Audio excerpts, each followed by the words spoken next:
আসসালামু আলাইকুম। আপনাদের যাদের রকেট অ্যাকাউন্ট আছে তারা কিভাবে রকেট যে অ্যাকাউন্ট আছে এই রকেট অ্যাকাউন্টের মাধ্যমে কিভাবে আপনারা কোড ডায়াল করে মোবাইল রিচার্জ করবেন এটা আমি দেখাবো। তো এই জন্য আপনারা কী করবেন, আপনাদের ফোনের ডায়াল প্যাডে চলে আসবেন, এসে এখানে লিখবেন *322#, এটা লিখে কলে ক্লিক করে দিবেন।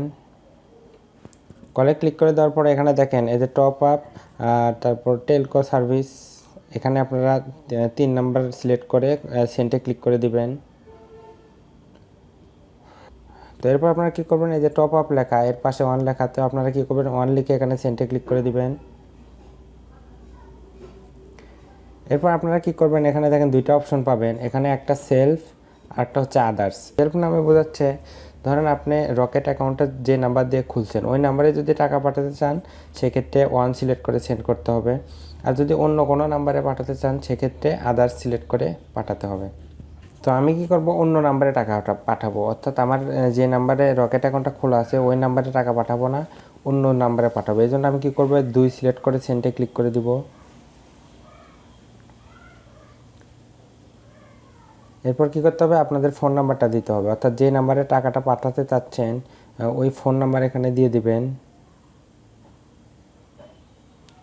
তো আমি দিয়ে দিলাম, দিয়ে তারপরে সেন্টে ক্লিক করবেন।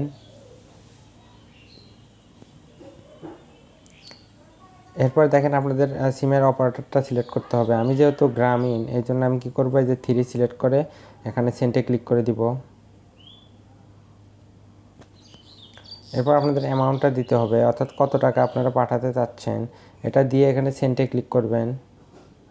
তো এরপর এখানে আপনাদের 4 ডিজিটের পিন দিতে হবে, তো আপনারা এখানে আপনাদের পিনটা দিয়ে দিবেন। পিনটা দিয়ে এখানে সেন্টে ক্লিক করার সাথে সাথে কিন্তু ওই নাম্বারে টাকা চলে যাবে। তো আপনারা, আমি আসলে এটা দেখাতে যাচ্ছি না কারণ এই নাম্বারে আমি টাকাটা পাঠাতে চাচ্ছি না, আপনাদের জাস্ট দেখানোর জন্য এটা এই পর্যন্ত দেখাইলাম আর কি। তো আপনারা এটা করে নেবেন, জাস্ট এখানে পিন দিয়ে সেন্টে ক্লিক করে দেবেন, তাহলে কিন্তু টাকাটা চলে যাবে। ধন্যবাদ সবাইকে, আর ভিডিওটা ভালো লাগলে অবশ্যই চ্যানেলটা সাবস্ক্রাইব করবেন।